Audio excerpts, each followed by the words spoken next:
देखिए, जांच तो पिछले कई महीनों से हो रही है और जांच का नतीजा ये है कि बहुत सारे लोग पहले गिरफ्तार हो चुके हैं और जो नंबर 1 एक्यूज्ड हैं दिल्ली के उप मुख्यमंत्री, उनको भी सीबीआई ने हिरासत में लिया है। अब वो हिरासत में कोऑपरेट नहीं कर रहे हैं, तो कोर्ट में जाके सारी बातें जो अभी तक जांच में निकल कर आई हैं कोर्ट में प्रस्तुत की गई, तो कोर्ट में समझता हूँ कन्विंस्ड होगा प्राइमा फेसी, तभी उसने 5 दिन और फर्दर उनको रिमांड जो है सीबीआई को ग्रांट की है। बड़े दुख की बात है कि इस 6 महीने में गाना तो आम आदमी पार्टी के मुखिया और सारी टीम पूरा कट्टर ईमानदारी, निर्दोष हैं हम, हमारे ऊपर राजनीतिक ढंग से जो है षड्यंत्र किया जा रहा है और हमारे को जबरदस्ती फंसाया जा रहा है। प्रधानमंत्री जी से लेकर और नीचे ईडी तक सबको गाली गलौज करना, लेकिन एक बार भी इतनी हिम्मत नहीं हुई कि अगर गलत तरीके से फंसाया जा रहा है तो भाई देश में जो न्याय की प्रक्रिया है उसमें प्रोविजन है।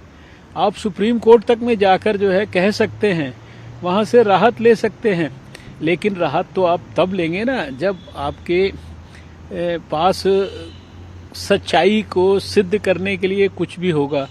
अगर अंदर से पता लगे कि भाई हमने चोरी की हुई है और चोरी के कारण जो है हमारे को अल्टीमेटली जो है सजा होनी है, ये उनको तो पता है। वो ठीक है, नौटंकी कर रहे हैं, ड्रामा कर रहे हैं, लेकिन जो सच होता है ना, ट्रुथ, उसकी पावर अनबीटेबल होती है।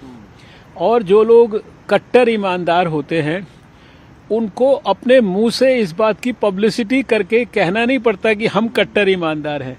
अब तो स्थिति यह है कि जो कट्टर ईमानदारी का गाना गाते हैं वो कट्टर बेईमानी का सबसे ज्वलंत उदाहरण शायद भारत में नहीं पूरी दुनिया के अंदर प्रस्तुत कर रहे हैं, और वो कट्टर भ्रष्टाचारी हो गए हैं। और ये बात जो है अब आने वाले समय में आप देखेंगे कि कानूनी तरीके से भी सिद्ध हो जाएगी।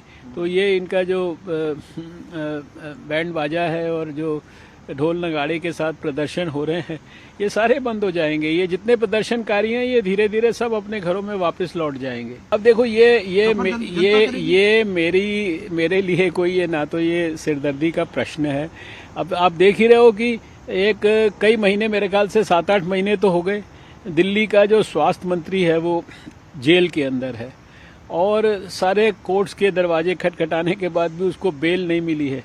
लेकिन आज तक भी दिल्ली के मुख्यमंत्री ने उनको बर्खास्त नहीं किया है और दूसरे आदमी को दे दी है जिम्मेदारी। अब इनके मामले में वो क्या करेंगे ये उनका हेडेक है। मुझे 18 डिपार्टमेंट सर उनके पास थे। नहीं, अब वो 18 तो मुझे लगता नहीं उनके पास मंत्री हैं, लेकिन उनके तो मेरी जानकारी में मेरा ख्याल से जो उनके सारे विधायक हैं, मैंने पीछे जब चुनाव के समय पे इसका थोड़ा सा अध्ययन करने की कोशिश की थी, मेरे को जहां तक ख्याल है कम से कम इनके सारे विधायकों पे मिलाकर 150 से ज्यादा केसेस जो है अलग अलग प्रकार के जो है चल रहे हैं।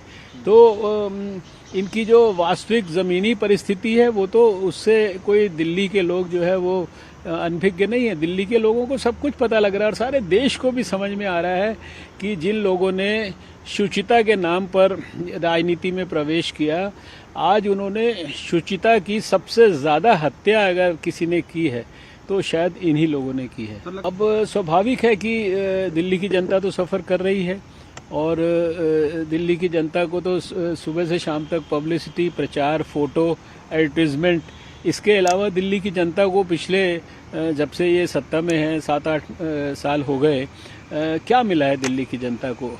और जिन डिपार्टमेंट्स के बारे में ये पब्लिसिटी भी करते हैं यहाँ से लेकर और विदेशों तक, उन डिपार्टमेंट्स की भी जो ज़मीनी हकीकत है वो जो है दिल्ली के लोग अगर वास्तव में जाकर देखेंगे तो उनको उसका अंदाज़ा हो जाएगा।